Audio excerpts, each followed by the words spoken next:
വചനം തിരുവചനം. പിതാവിൻ്റെയും പുത്രൻ്റെയും പരിശുദ്ധാത്മാവിൻ്റെയും നാമത്തിൽ ആമേൻ. ഈശോയിൽ സ്നേഹമുള്ളവരെ, ഇന്നത്തെ ദിവസം കർത്താവിൻ്റെ വചനത്തിൽ നിന്ന് ഒരു സന്ദേശം നമുക്ക് ധ്യാനിക്കാം. പ്രത്യേകമായി ബൈബിളിലെ ആദ്യജാതൻ എന്ന് പറയുന്ന ഒരു ചിന്തയാണ് നമ്മളിന്ന് വചനത്തിൽ നിന്ന് ഗ്രഹിക്കാനും ഉൾക്കൊള്ളാനും ശ്രമിക്കുന്നത്. ആദ്യജാതൻ. വേദപുസ്തകത്തിൻ്റെ പഴയ നിയമം മുതൽ പുതിയ നിയമം വരെ ആദ്യജാതൻ എന്നുള്ളതിനെപ്പറ്റി കാണാറുണ്ട്. നമ്മളത് സൂക്ഷ്മമായി വിശകലനം ചെയ്യുമ്പോൾ മാത്രമേ നമുക്കതിൻ്റെ ആഴവും പരപ്പും നമുക്ക് മനസ്സിലാക്കാൻ സാധിക്കൂ. ആദ്യജാതൻ എന്ന് പറയുമ്പോൾ ഒരു വീട്ടിൽ ആദ്യം ജനിച്ച കുട്ടി അല്ലെങ്കിൽ കടിഞ്ഞൂൽ പുത്രൻ എന്നൊക്കെ പറയുന്നത്. പക്ഷേ ആ വാക്കിൽ വേദപുസ്തകത്തിൻ്റെ അടിസ്ഥാനത്തിൽ ധാരാളം കാര്യങ്ങളുണ്ട്. ഇപ്പം നമുക്കറിയാം, കാറ്റക്കിസം ഒക്കെ കുട്ടികളെ പഠിപ്പിക്കുന്ന അധ്യാപകർ കാറ്റക്കിസം ക്ലാസ്സിൽ 10 മഹാമാരികളെക്കുറിച്ച് കുട്ടികളെ പഠിപ്പിക്കാറുണ്ട്. ഈജിപ്റ്റ് ദേശത്ത് 10ഓളം മഹാമാരികൾ ദൈവം അയച്ചു എന്നും, നൈൽ നദിയിലെ വെള്ളം രക്തമായി എന്നും, അതുപോലെ തന്നെ അവിടെ തവളകൾ പെരുകി, പേൻ പെരുകി, അന്ധകാരമയമായി തീർന്നു, വ്രണങ്ങൾ ബാധിച്ചു, പലതരത്തിലുള്ള പ്രഹരം, ശിക്ഷാവിധികൾ ഈജിപ്തുകാർക്കുണ്ടായി. എന്നാൽ ദൈവം ഇസ്രായേലിനെ അതിൽ നിന്നെല്ലാം സംരക്ഷിച്ചു എന്നുള്ള കാര്യം വേദപാഠ അധ്യാപകർ കുട്ടികളെ ശരിക്കും മനസ്സിലാക്കി കൊടുക്കാറുണ്ട്. പക്ഷേ നമ്മൾ മനസ്സിലാക്കണം, 10ാമത്തെ മഹാമാരി വരുമ്പോൾ, 10ാമത്തെ മഹാമാരി എന്ന് പറയുന്നത് പുറപ്പാടിൻ്റെ പുസ്തകത്തിൽ നമ്മൾ കാണും, ഈജിപ്തിലെ ആദ്യജാതന്മാരെ കൊല്ലലാണ്. ആദ്യജാതന്മാരെ, ഫറവോയുടെ മകൻ മുതൽ, ഈജിപ്തിലെ രാജാവായ ഫറവോയുടെ മകൻ വരെ, തിരികല്ലിൽ പൊടിക്കുന്ന സ്ത്രീയുടെ കുഞ്ഞുവരെ, മൃഗങ്ങളുടെയും കടിഞ്ഞൂലുകൾ കൊല്ലപ്പെടുന്നു ആ രാത്രി. എന്ന് പറഞ്ഞാൽ ഈജിപ്തിൽ ഒരു വീട്ടിൽ ഒരു മരണം ഇല്ലാത്ത വീടിൽ എല്ലാ വീട്ടിലും മരണമായിരുന്നു. കൂട്ടക്കരച്ചിൽ. ഒരു രാജ്യത്ത് മുഴുവൻ വീടുകളിൽ നിന്നും മരണത്തിൻ്റെ ഫലമായിട്ടുണ്ടായ സങ്കടത്തിൻ്റെ കരച്ചിൽ ഉയർന്നാൽ എത്ര വലുതായിരിക്കും അതൊന്ന് ചിന്തിക്കുന്നവർക്ക് മനസ്സിലാവും. അപ്പോൾ ഈജിപ്റ്റ് ദേശത്ത് അങ്ങനെ ഈജിപ്തുകാരുടെ ആദ്യജാതന്മാരെ ദൈവം കൊല്ലുന്നതായിട്ട്, യഹോവയായ ദൈവം കൊല്ലുന്നതായിട്ട്, അല്ലെങ്കിൽ സംഹാരദൂതൻ ഇറങ്ങി വന്ന് കൊല്ലുന്നതായിട്ട് നമുക്ക് കാണാൻ പറ്റും. എന്നാൽ പ്രിയപ്പെട്ടവരെ, ബൈബിളിൽ പറയുന്ന അവിടെ ഒരു ശ്രദ്ധേയമായൊരു വാക്ക്, ഇസ്രായേലിനെ ദൈവം ഒരു പരിക്കുമേൽപ്പിച്ചിട്ടില്ല. കാരണം എന്താ? കുഞ്ഞാടിൻ്റെ രക്തം വീടിൻ്റെ കട്ടിളപ്പടിക്കുണ്ടായിരുന്നു. അതുകൊണ്ട് അവർ സംരക്ഷിതരായി. ഉൽപ്പത്തിയുടെ പുസ്തകത്തിലേക്ക് വരുമ്പോൾ 4-ാമത്തെ അധ്യായം 22-23 വാക്യം. നിങ്ങളുടെ കയ്യിൽ വേദപുസ്തകം ഉണ്ടെങ്കിൽ തുറന്നു നോക്കണമേ. ഉൽപ്പത്തിയുടെ പുസ്തകം 4-ന്റെ 22-23 വാക്യത്തിൽ നമ്മളവിടെ വായിക്കുന്നു, ഇസ്രായേൽ എൻ്റെ പുത്രനാണ്, എൻ്റെ ആദ്യജാതൻ.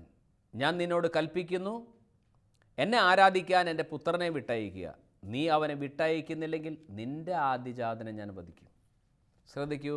അപ്പോൾ ഇസ്രായേൽ ജനത്തെ ദൈവത്തിൻ്റെ ആദ്യജാതനായിട്ട് ദൈവം തിരഞ്ഞെടുത്തിരിക്കുകയാണ്. ഇസ്രായേൽ ജനത്തെ മുഴുവനായിട്ടും ഒരാളെന്ന പോലെ ദൈവം ആദ്യജാതനായിട്ട് പരിഗണിക്കുന്നു.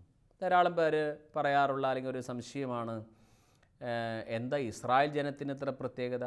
മറ്റു മതങ്ങളിൽപ്പെട്ട മനുഷ്യരും ഈ ലോകത്തില്ലേ? എന്തിന് ഇസ്രായേൽ ജനത്തെ തിരഞ്ഞെടുത്തു? വേറെ ആളുകളെ തിരഞ്ഞെടുക്കാൻ ദൈവത്തിന് കഴിയുമായിരുന്നില്ലേ? ഇസ്രായേൽ ജനത്തിൻ്റെ എന്ത് നന്മ അല്ലെങ്കിൽ എന്ത് മേന്മ കൊണ്ടാണ് അവരെ തിരഞ്ഞെടുത്തത്?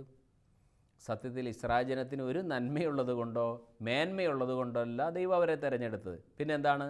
ദൈവം നല്ലവനായതുകൊണ്ട് അവരെ തിരഞ്ഞെടുത്തു. ഇസ്രായേലിൻ്റെ നന്മ കൊണ്ടല്ല തിരഞ്ഞെടുത്തത്, ദൈവം നല്ലവനായതുകൊണ്ട് താനൊരു ജനതയെ തിരഞ്ഞെടുത്തു. അത്രയേ ഉള്ളൂ അതിൽ കാര്യം. അവരുടെ പ്രത്യേകിച്ചുള്ളൊരു നന്മയെ കണ്ടിട്ടല്ല. ഈജിപ്തുകാരേക്കാൾ മോശപ്പെട്ട ആളുകൾ ഇസ്രായേൽക്കാരിലുണ്ട്. അപ്പോൾ അതുകൊണ്ട് ദൈവം നല്ലവനായതുകൊണ്ട് അവരെ തിരഞ്ഞെടുത്തു എന്നുള്ളതാണ് അതിന് ഉത്തരം. അപ്പോൾ പുറപ്പാടിൻ്റെ പുസ്തകം 4-ന്റെ 22-23 വാക്യങ്ങളിൽ നമ്മൾ കാണുന്നത് ഇസ്രായേലാണ് ദൈവത്തിൻ്റെ ആദ്യജാതൻ. അപ്പോൾ ഇസ്രായേൽ ജനത്തെ, ഇന്നത്തെ ഇസ്രായേൽ ജനമില്ലേ അല്ലെങ്കിൽ യഹൂദ ജനമില്ലേ, ആ ജനത്തെയാണ് മൊത്തമായിട്ട് ദൈവത്തിൻ്റെ ആദ്യജാതൻ എന്ന് പറഞ്ഞാൽ മറ്റുള്ള ആളുകളൊക്കെ ഇവിടെ നിലനിൽക്കുമ്പോൾ തന്നെ ഒരു സമൂഹത്തെ ദൈവം തിരഞ്ഞെടുത്തു. അതാണ് ദൈവത്തിൻ്റെ ആദ്യജാതൻ എന്ന് ബൈബിളിൽ പറയുന്നത്.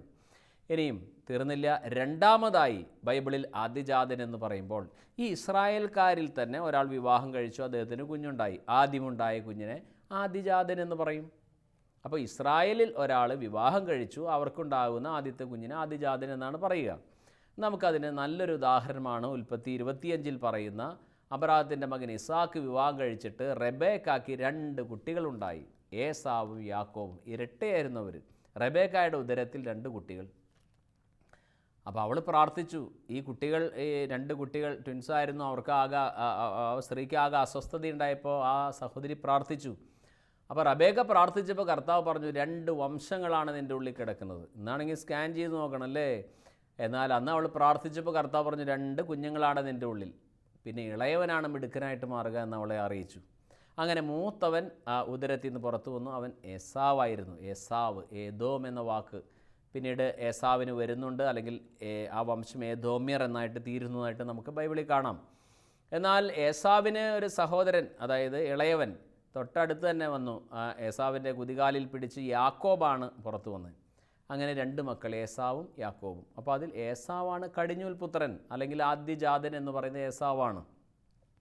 ഈ ഉൽപ്പത്തി 25 വായിക്കുമ്പോൾ അവിടെ നമുക്ക് കാണാൻ പറ്റും, ഈ കടിഞ്ഞൂൽ അവകാശം അവൻ നഷ്ടപ്പെടുത്തിയത് കാണാൻ പറ്റും. ഇപ്പോൾ ഇസ്രായേലിൽ ഒരു മനുഷ്യൻ കടിഞ്ഞൂൽ പുത്രനാണെങ്കിൽ, അല്ലെങ്കിൽ ആദ്യജാതനാണെങ്കിൽ, അവന് പ്രത്യേകിച്ച് അനുഗ്രഹങ്ങളുണ്ട്. പ്രത്യേകിച്ചുള്ള അനുഗ്രഹം എന്ന് പറഞ്ഞാൽ സ്വത്തിൽ 2 ഭാഗം അവന് കിട്ടും. 3ൽ 2 ഭാഗവും മൂത്തവനാണ്, അല്ലെങ്കിൽ ആദ്യജാതനാണ്. ബാക്കി 1 ഭാഗമാണ് ബാക്കിയുള്ള ആളുകൾ ഡിവൈഡ് ചെയ്തെടുക്കേണ്ടത്. അപ്പോൾ സ്വത്ത് കൂടുതൽ കിട്ടും, 1. 2, ആ കുടുംബത്തിൽ പ്രത്യേക ഒരു സ്ഥാനമുണ്ട് ആദ്യജാതനാണെങ്കിൽ. 3, അപ്പൻ്റെ അനുഗ്രഹവും കിട്ടും. അപ്പോൾ ഈ 3 കാര്യങ്ങൾ കിട്ടും. സ്വത്ത് കിട്ടും, കുടുംബത്തിലൊരു പ്രത്യേക പദവിയുണ്ട്, മാത്രമല്ല അപ്പൻ്റെ അനുഗ്രഹം കൂടുതൽ കിട്ടും. ആദ്യജാതന്മാർക്കുള്ളതാണ്. എന്നാൽ പ്രിയപ്പെട്ടവരെ, ഏസാവ് തനിക്കുണ്ടായി ഈ പദവിയെല്ലാം നഷ്ടപ്പെടുത്തി. എന്താ കാര്യം? ഏസാവ്, നമുക്കറിയാവുന്ന പോലെ ഏസാവ് നായാട്ടിൽ സമർത്ഥനായിരുന്നു, കൃഷിക്കാരനായിരുന്നു. നായാടി മൃഗങ്ങളെയൊക്കെ കൊണ്ടുവന്ന് നല്ല ഇറച്ചിയൊക്കെ കറിയൊക്കെ ഉണ്ടാക്കി അപ്പന് കൊടുക്കുമ്പോൾ അപ്പന് ഈ ഏസാവിനെയാണ് ഇഷ്ടം, നല്ല കറി കിട്ടുന്നതുകൊണ്ട്. എന്നാൽ അമ്മയ്ക്ക് യാക്കോബിനോടായിരുന്നു താല്പര്യം. വളരെ ശാന്തനാണ്, കൂടാരങ്ങളിൽ പാർക്കുന്നു. ഒരുപക്ഷെ അമ്മയെ ജോലിയിലൊക്കെ സഹായിക്കേണ്ടായിരിക്കാം.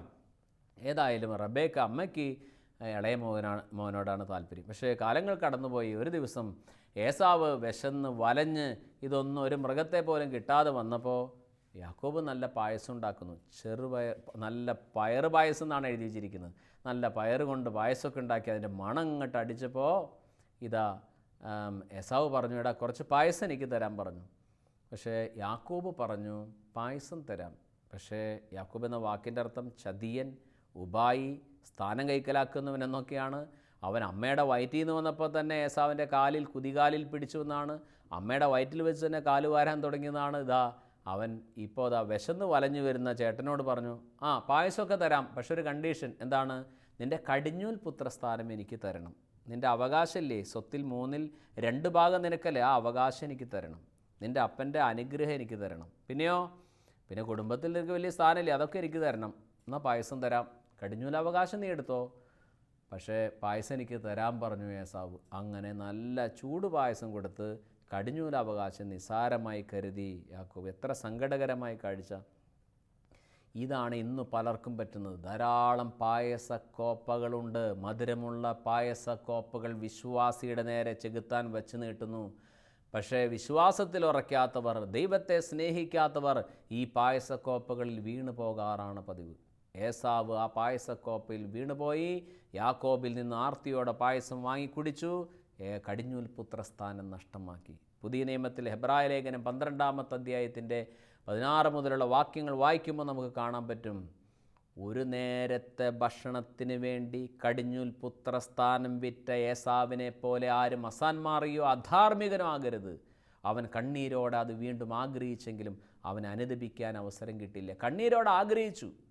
കരയേണ്ടെന്ന് കരുതി ഒരാൾക്ക് അനുതാപം ഉണ്ടാവണമെന്ന് നിർബന്ധമില്ല എന്നുള്ള അർത്ഥമല്ല അതിൽ കാണുന്നത്. അവർ കണ്ണീരോടെ ആഗ്രഹിച്ചു കടിഞ്ഞൂൽ പുത്രസ്ഥാനം, പക്ഷെ അനുദപിക്കാൻ അവസരം കിട്ടിയില്ല എന്നാണ് പറയുന്നത്. പ്രിയപ്പെട്ടവരെ, നമ്മുടെ ഈ ലോക ജീവിതത്തിലെ ഏത് പാപസുഖമോഹങ്ങളാണെങ്കിലും ഒരു നേരത്തെ ഭക്ഷണത്തിൻ്റെ തൃപ്തി മാത്രമേ അതിനുള്ളൂ. ഒരു നേരം ഉച്ചസമയത്ത് നല്ല ഭക്ഷണം കഴിച്ച്, വിഭവസമൃദ്ധമായ ഭക്ഷണം, വൈകുന്നേരം ആകുമ്പോൾ വീണ്ടും വിശക്കും. രാത്രി നല്ല ഭക്ഷണം കഴിച്ചു, പ്രഭാതമാകുമ്പോൾ വീണ്ടും വിശക്കും. ലോകം നൽകുന്ന ഏത് വിഭവസമൃദ്ധമായിട്ടുള്ള ഭക്ഷണമാണെങ്കിലും, ഏത് സുഖങ്ങളാണെങ്കിലും അത് ഒരു നേരത്തെ ഭക്ഷണത്തിൻ്റെ മാത്രം തൃപ്തിയെ തരുള്ളൂ. പിന്നെയോ എന്നാൽ നിത്യമായി നമുക്ക് തൃപ്തി തരുന്ന, നിത്യമായി നമുക്ക് ആത്മസുഖം തരുന്ന, നിത്യമായി നമ്മളെ സന്തോഷിപ്പിക്കുന്നവൻ ക്രിസ്തു മാത്രം. ബാക്കിയുള്ളതെല്ലാം മൊമെൻ്ററി പ്ലഷേഴ്സാണ്. നമുക്ക് അല്പസുഖം മാത്രമേ അതിലുള്ളൂ. അപ്പോൾ അതുകൊണ്ട് കടിഞ്ഞൂൽ പുത്രസ്ഥാനം വിറ്റു ആര്? ഏസാവ്. ഏസാവ് മാത്രമാണോ കടിഞ്ഞൂൽ പുത്രസ്ഥാനം വിറ്റത്? അല്ല. ഉൽപ്പത്തിയുടെ പുസ്തകം 49-ാമത്തെ അധ്യായം ആരംഭിക്കുമ്പോൾ തന്നെ യാക്കോബ് തൻ്റെ മക്കളെ അനുഗ്രഹിക്കുന്നതായിട്ടാണ് കാണുന്നത്. അതിൽ റൂബൻ എന്ന് പറയുന്ന ഒരാളെക്കുറിച്ച് പറയുന്നുണ്ട്. യാക്കോബിൻ്റെ മൂത്ത മോനാണ് റൂബൻ. കടിഞ്ഞൂൽ പുത്രനാണ്, ആദിജാതനാണ്. അദ്ദേഹവും കടിഞ്ഞൂൽ പുത്രസ്ഥാനം കളഞ്ഞു കുളിച്ച ആളാണ്. എന്തുപറ്റി? പിതാവിൻ്റെ ഉപനാരിയായ ബിൽഹായുമൊത്ത് ശയിച്ചു, തൻ്റെ അമ്മയ്ക്ക് തുല്യമായ സ്ത്രീയോടുകൂടെ പാപം ചെയ്തു. അതോടുകൂടെ അദ്ദേഹത്തിൻ്റെ കടിഞ്ഞൂൽ പുത്രസ്ഥാനം പോയി എന്നുള്ളത് ദിനവൃത്താന്ത പുസ്തകം 1-ാം പുസ്തകം 5-1 നമ്മൾ വായിക്കുന്നു. റൂബൻ കടിഞ്ഞൂൽ പുത്രനാണെങ്കിലും അവനെന്തു പറ്റി? അവൻ ഈ പാപം ചെയ്തതുകൊണ്ട് അവൻ്റെ കടിഞ്ഞൂൽ പുത്രസ്ഥാനം ആർക്ക് പോയി? 11-ാമത്തെ മകനായ യാക്കോബിന് പോയി. അതുകൊണ്ടാണ് ആ കടിഞ്ഞൂൽ പുത്രസ്ഥാനത്തിൻ്റെ വസ്ത്രമാണ് ഈ പിന്നെ ജോസഫിന് കിട്ടിയത്. നല്ല വർണ്ണ ചിത്രങ്ങളുള്ള നല്ല ഉടുപ്പ്. ആർക്ക് കിട്ടുന്നതാണ്? മൂത്ത റൂബേൻ നല്ല പളപളാന്നുള്ള ഉടുപ്പിട്ട് നടക്കേണ്ടതായിരുന്നു. അതാർക്ക് പോയി? 11-ാമത്തെ മകന് പോയി, ജോസഫിന് പോയി.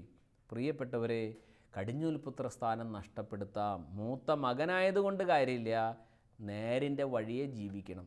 ആ ജീവിക്കാൻ ഏസാവിന് പറ്റിയില്ല, റൂബേനും പറ്റിയില്ല. അവരവരുടെ കടിഞ്ഞൂൽ പുത്രസ്ഥാനം ഒരാൾ പായസത്തിന് വേണ്ടിയും വേറൊരാൾ ജഡിക സുഖത്തിന് വേണ്ടിയും വെച്ചു മാറിയ ആളാണ്. അപ്പോൾ ഞാനിപ്പോൾ 2 കാര്യങ്ങൾ സൂചിപ്പിച്ചു. ഇസ്രായേൽ ജനത ദൈവത്തിൻ്റെ ആദ്യജാതനാണെന്ന് നമ്മൾ കണ്ടു. പുറപ്പാടിൻ്റെ പുസ്തകം 4:22-23 നമ്മൾ കണ്ടു. രണ്ടാമത് ഞാൻ പറഞ്ഞു, ഇസ്രായേൽ ജനത്തിൽപ്പെട്ട ഒരാൾ വിവാഹം കഴിച്ച് അദ്ദേഹത്തിൻ്റെ ഒരു കുഞ്ഞുണ്ടെങ്കിൽ ആ മകൻ, ആദ്യത്തെ മകൻ കടിഞ്ഞൂൽ പുത്രനാണ്, ആദ്യജാതനാണ്. ആ ആദ്യജാതന്മാർക്കുള്ള അവകാശങ്ങളെപ്പറ്റി ഞാൻ സൂചിപ്പിച്ചു. ഇനി ഇവർ മാത്രമാണോ കടിഞ്ഞൂൽ പുത്രൻ എന്ന് പറയുന്നത്, അല്ലെങ്കിൽ ആദ്യജാതൻ എന്ന് പറയുന്നത്? പുതിയ നിയമത്തിലേക്ക് നമ്മൾ വരുമ്പോൾ ലൂക്കായുടെ സുവിശേഷത്തിൽ നമ്മൾ കാണുന്നു 2-ാമത്തെ അധ്യായത്തിൽ, ലൂക്കായുടെ സുവിശേഷം 2-ാമത്തെ അധ്യായത്തിൽ യേശുവിനെ കടിഞ്ഞൂൽ പുത്രനായിട്ട് കാണുന്നു. 2-21-23 വാക്യങ്ങൾ ഞാൻ വായിക്കാം. കടിഞ്ഞൂൽ പുത്രന്മാരൊക്കെയും കർത്താവിൻ്റെ പരിശുദ്ധൻ എന്ന് വിളിക്കപ്പെടണം. മാതാവും പരിശുദ്ധ മാതാവും യോസേപ്പിതാവും കൂടെ ഉണ്ണിയെ ദേവാലയത്തിൽ കൊണ്ടുവരുന്നില്ലേ? ആ കൊണ്ടുവരുമ്പോൾ കടിഞ്ഞൂൽ പുത്രന്മാരൊക്കെയും പിന്നെ കർത്താവിൻ്റെ പരിശുദ്ധൻ എന്ന് വിളിക്കപ്പെടണം. അപ്പോൾ യേശു ക്രിസ്തു ആരാണ്? കടിഞ്ഞൂൽ പുത്രൻ, ആദ്യജാതനാണ്. യാഗാർപ്പിക്കാൻ വരുന്നതാണ്, ആ യാഗാർപ്പണത്തിന് വരുന്നതാണ്. അവരുടെ കയ്യിൽ അധികം ആടിനെയൊന്നും കൊടുക്കാൻ പണമില്ലാത്തതുകൊണ്ട് ഒരുപക്ഷെ ചങ്ങാലിപ്രാവുകളെയൊക്കെ ആയിരിക്കാം യാഗം അർപ്പിച്ചിരിക്കുന്നത്. ലൂക്കായുടെ സുവിശേഷത്തിൽ നമുക്ക് 2-ാമത്തെ അധ്യായം 21, 22, 23 വാക്യങ്ങളൊക്കെ വായിക്കുമ്പോൾ നമുക്ക് മനസ്സിലാക്കാൻ സാധിക്കും. അപ്പോൾ അതുകൊണ്ട് കടിഞ്ഞൂൽ പുത്രന്മാരൊക്കെയും കർത്താവിൻ്റെ പരിശുദ്ധൻ. അപ്പോൾ യേശു ക്രിസ്തു കടിഞ്ഞൂൽ പുത്രനാണെന്ന് വേദപുസ്തകത്തിൽ നമ്മൾ കാണുന്നു. ഇപ്പോൾ 3 ആദിജാതൻ അല്ലെങ്കിൽ കടിഞ്ഞൂൽ പുത്രന്മാരെക്കുറിച്ച് ഞാൻ സൂചിപ്പിച്ചു. ഒന്ന്, ഇസ്രായേൽ എൻ്റെ ആദിജാതൻ എന്ന് പറയുന്നു. രണ്ടാമതായിട്ട്, ഇസ്രായേലിലൊരു കുട്ടി ആദ്യം ജനിച്ചാൽ ആദിജാതൻ എന്ന് ആ കുട്ടിയെക്കുറിച്ച് പറയും. 3, യേശു ക്രിസ്തുവിനെയും ആദിജാതനായിട്ട് കാണുന്നു. എന്നാൽ നമ്മളെ സംബന്ധിച്ച് അതിപ്രധാനമായ ഒരു കാര്യമാണ് നമ്മൾ മനസ്സിലാക്കാൻ പോകുന്ന 4-ാമത്തെ കാര്യം എന്ന് പറഞ്ഞാൽ, ഈ ആദിജാതൻ എന്ന് പറയുന്നത് നമ്മൾ ഓരോരുത്തരുമാണ്. കർത്താവിൻ്റെ തിരുസഭയിലെ അംഗങ്ങളെ ആദിജാതർ എന്ന് പറയുന്നു. അതായത് നമുക്കറിയാം, യേശു ക്രിസ്തു കുരിശിൽ മരിച്ചു, ഉദ്ധാനം ചെയ്തു, പെന്തക്കോസ്താ തിരുനാളിൽ പരിശുദ്ധാത്മാവ് ഇറങ്ങി വന്നു. അങ്ങനെ സഭ രൂപീകൃതമായി. 120ഓളം പേര് അന്ന് ഒരുമിച്ച് പ്രാർത്ഥിക്കുകയായിരുന്നല്ലോ. അഗ്നിനാളങ്ങൾ ഇറങ്ങി വന്ന് അവിടെ പരിശുദ്ധാത്മാവിനാൽ സഭ രൂപീകൃതമായി. ആ രൂപീകരിക്കപ്പെട്ട സഭയിലെ അംഗങ്ങൾ, കർത്താവുമായി ബന്ധം പുലർത്തുന്ന അംഗങ്ങൾ, യേശുക്രിസ്തുമായി വ്യക്തിബന്ധത്തിലുള്ള ആളുകളെ അവർ ആദിജാതന്മാരാണ്. അതാണ് നമ്മൾ യാക്കോബിൻ്റെ ലേഖനം 1:18 വായിക്കുന്നത്. യാക്കോബ് ശ്ലീഹ എഴുതിയ ലേഖനം 1:18. അവിടെ നമ്മളിങ്ങനെ വായിക്കുന്നു, ഞാൻ വായിക്കാൻ ആ വാക്യം വായിക്കുന്നു, ശ്രദ്ധിക്കണേ. തൻ്റെ സൃഷ്ടികളിൽ ആദ്യഫലമാകേണ്ടതിന് സത്യത്തിൻ്റെ വചനത്താൽ നമുക്ക് ജന്മം നൽകാൻ അവിടുന്ന് തിരുമനസ്സായി. ഒന്നുകൂടെ, തൻ്റെ സൃഷ്ടികളിൽ ആദ്യഫലമാകേണ്ടതിന്, ആദ്യഫലം, തൻ്റെ സൃഷ്ടികളിൽ ആദ്യഫലമാകേണ്ടതിന് സത്യത്തിൻ്റെ വചനത്താൽ നമുക്ക് ജന്മം നൽകാൻ അവിടുന്ന് തീരുമാനമായി. നമ്മൾ ദൈവവചനം കേട്ട് മാനസാന്തരപ്പെട്ട് ഒരു പുതിയ മകനും മകളുമായി തീരുമ്പോൾ, പാപം വെടിഞ്ഞ് ഒരു പുതിയ സൃഷ്ടിയായി തീരുമ്പോൾ, ആ വ്യക്തികളെ ദൈവം തൻ്റെ ആദ്യഫലമായി, അല്ലെങ്കിൽ കടിഞ്ഞൂൽ പുത്രനും കടിഞ്ഞൂൽ പുത്രിയൊക്കെയായിട്ട് കർത്താവ് കാണുന്നു എന്നുള്ളത് നമ്മൾ മനസ്സിലാക്കണം. അപ്പോൾ കർത്താവിൻ്റെ തിരുസഭയിലെ അംഗങ്ങൾ ആരാണ്? കടിഞ്ഞൂൽ പുത്രന്മാരാണ്. അപ്പോൾ നമ്മൾ മനസ്സിലാക്കണം, നമ്മളിപ്പോൾ മാനസാന്തരപ്പെട്ട് ഒരു വിശുദ്ധ ജീവിതം നയിക്കുന്ന കൂട്ടത്തിലുള്ള ആളുകളാണെങ്കിൽ ഈ ഇസ്രായേലിന് ആദിജാതൻ എന്ന് പറഞ്ഞതുപോലെ തന്നെ നമ്മെയും കുറിച്ച് പറയാണ്. ഹെബ്രായ ലേഖനത്തിലേക്ക് വരുമ്പോൾ വളരെ ശ്രദ്ധിക്കേണ്ട ഒരു വാക്യമുണ്ട്. ഹെബ്രായ ലേഖനം 12-ാമത്തെ അധ്യായം. ഹെബ്രായ ലേഖനം 12-ാമത്തെ അധ്യായം. നിങ്ങളുടെ കയ്യിൽ ബൈബിൾ ഉണ്ടെങ്കിൽ നോക്കണമേ. 12-ാമത്തെ അധ്യായത്തിൽ 2 കാര്യങ്ങൾ. ഒന്ന്, സീനായ് മലയെക്കുറിച്ച് പറയുന്നു. 12-ന്റെ വാക്യം സീനായ് മലയെക്കുറിച്ച് പറയുന്നു. എന്താണ് സീനായ് മല? അവിടെ 10 കൽപ്പനകൾ ദൈവം എഴുതി കൊടുത്താണ് മോസസിന്. ദൈവം ആ കൽപ്പന കൊടുക്കാൻ ആ മലയിൽ ഇറങ്ങി വന്നപ്പോൾ മലയിൽ നിന്ന് അഗ്നി ഉണ്ടായി, പൊടിപടലങ്ങൾ പറന്നു. മാത്രമല്ല, ആ മലയിലേക്ക് ഒരു മൃഗം കയറിപ്പോയാലും അതിനെ കല്ലെറിഞ്ഞ് കൊല്ലണമെന്ന് പറഞ്ഞു. ആളുകൾ ഭയപ്പെട്ടു. ആ മലയിൽ ദൈവം ഇറങ്ങി വന്നപ്പോൾ ആളുകൾ ഭയപ്പെട്ടു. ഭൂമി കുലുക്കമുണ്ടായി, മലയെല്ലാം വിറയ്ക്കാൻ തുടങ്ങി, ആളുകളും ഭയപ്പെട്ടു. മോശ പോലും പറഞ്ഞു, എനിക്ക് ഭയം ജനിപ്പിക്കുന്ന തരത്തിൽ അത്ര ഭീകരമാണ് ഈ കാഴ്ച എന്ന് പറഞ്ഞു. ദൈവം സീനായിൽ ഇറങ്ങി വന്നപ്പോൾ. ഇതാണ് ഹെബ്രായ ലേഖനം 12-20 പറയുന്നത്. എന്നാൽ തൊട്ട് താഴെ ആ 20-ാമത്തെ വാക്യം കഴിഞ്ഞ് കുറച്ച് താഴേക്ക് വരുമ്പോൾ 22-ൽ വരുമ്പോൾ സിയോൻ മലയെക്കുറിച്ച് പറയുന്നു. അതേതാണ് ആ സിയോൻ മല? സീനായ് മലയിൽ ദൈവം വന്നു, എന്നാൽ പറയുന്നു സിയോൻ മലയിലേക്കും, ശ്രദ്ധിക്കണമേ, സിയോൻ മലയിലേക്കും, ജീവിക്കുന്ന ദൈവത്തിൻ്റെ നഗരമായ സ്വർഗീയ ജെറുസലേമിലേക്കും അസംഖ്യം ദൂതന്മാരുടെ സമൂഹത്തിലേക്കുമാണ് നിങ്ങൾ വന്നിരിക്കുന്നത്. സ്വർഗത്തിൽ പേരെഴുതപ്പെട്ടിരിക്കുന്ന ആദ്യജാതരുടെ സമൂഹത്തിലേക്കും, കണ്ടോ, സ്വർഗത്തിൽ പേരെഴുതപ്പെട്ടിരിക്കുന്ന ആദ്യജാതരുടെ സമൂഹത്തിലേക്കും, സഭയിലേക്കും, തീർന്നില്ല, സഭയിലേക്കും, എല്ലാവരുടെ ദൈവമായ ന്യായാധിപൻ്റെ മുമ്പിലേക്കും, പരിപൂർണരാക്കപ്പെട്ട നീതിമാന്മാരുടെ ആത്മാക്കളുടെ അടുത്തേക്കുമാണ് നിങ്ങൾ വന്നിരിക്കുന്നത്. അപ്പോൾ ശ്രദ്ധിക്കണം, പുതിയ നിയമ സഭയെ ആദിജാതരുടെ സമൂഹമായിട്ട് വേദപുസ്തകത്തിൽ പറയുന്നു. അവിടേക്കാണ് വന്നിരിക്കുന്നത്. അപ്പോൾ 4 കാര്യങ്ങൾ ഞാൻ സൂചിപ്പിച്ചു. ശ്രദ്ധിക്കണമേ. ആദ്യം ഞാൻ സൂചിപ്പിച്ചു, ഇസ്രായേലിനെ എന്തായിട്ട് കാണുന്നു? ഇസ്രായേലിനെ ആദ്യജാതൻ എന്ന് വിളിക്കുന്നു. ഇസ്രായേൽ, ദൈവത്താൽ തിരഞ്ഞെടുക്കപ്പെട്ട ഇസ്രായേൽ ജനത്തെ ആദ്യജാതന്മാരായിട്ടാണ് ബൈബിൾ പറയുന്നത്. രണ്ടാമത് ഞാൻ സൂചിപ്പിച്ചു, ആദിജാതൻ എന്ന് പറഞ്ഞാൽ യഹൂദ കുടുംബത്തിൽ ജനിക്കുന്ന ആദ്യത്തെ പുത്രനെ ആദിജാതൻ എന്ന പരിഗണന. അവർക്ക് 2-3 അനുഗ്രഹങ്ങളുണ്ടെന്ന് ഞാൻ സൂചിപ്പിച്ചു. സ്വത്തിൽ കൂടുതൽ അവകാശമുണ്ട്, അപ്പൻ്റെ അനുഗ്രഹം കിട്ടും, ആ കുടുംബത്തിൽ തന്നെ നല്ല പദവിയുണ്ട്. മൂന്നാമതായിട്ട് ഞാൻ സൂചിപ്പിച്ചു, യേശു ക്രിസ്തു കടിഞ്ഞൂൽ പുത്രനാണ്, ആദിജാതനാണെന്ന് നമ്മൾ കാണുന്നു. അത് ലൂക്കായുടെ സുവിശേഷം 2-ൽ നമ്മൾ ആ സമർപ്പണ സമയത്ത് കാണുന്നു. കടിഞ്ഞൂലുകളൊക്കെ ദൈവത്തിൻ്റെ പരിശുദ്ധൻ എന്ന് വിളിക്കപ്പെടണമെന്ന് കാണുന്നു. നാലാമതായിട്ട് അവിടെയാണ് നമ്മുടെ ജീവിതം നമ്മൾ കാണുന്നത്, മാനസാന്തരപ്പെട്ട വ്യക്തികളുടെ കൂട്ടം. അതാണല്ലോ സഭ, എക്ലേസിയ, വിളിച്ചു കൂട്ടപ്പെട്ടവരുടെ സമൂഹം, യേശുക്രിസ്തുവിൻ്റെ രക്തത്താൽ കഴുകപ്പെട്ട നിർമ്മലമായിട്ടുള്ള ആ ഗ്രൂപ്പ്. എഫേസ്യ ലേഖനത്തിൽ പൗലോസ് അപ്പോസ്തലൻ പറയുന്നത് മണവാളനും മണവാട്ടിയും തമ്മിലുള്ള ബന്ധമാണ്. മണവാളൻ ക്രിസ്തുവും മണവാട്ടി സഭയും, ആ ബന്ധത്തിലാണ് കാണുന്നത്. ആ മണവാളൻ ബന്ധമാണ് സഭയെക്കുറിച്ച് വേദപുസ്തകം വെളിപ്പെടുത്തുന്നത്. അപ്പോൾ അവിടെ ഈ സഭയാണ് എന്തെന്ന് പറയുന്നത്, മാനസാന്തരപ്പെട്ടവരുടെ കൂട്ടത്തെ ആദിജാതൻ അല്ലെങ്കിൽ കടിഞ്ഞൂൽ പുത്രൻ എന്ന രീതിയിലാണ് ദൈവം നമ്മളെ കാണുന്നത്. അപ്പോൾ ഇപ്പോൾ യഹൂദരോടുള്ള ഇടപാടുകളല്ല, പിന്നെയോ സഭയിലൂടെയാണ് ദൈവം പ്രവർത്തിച്ചു കൊണ്ടിരിക്കുന്നത്.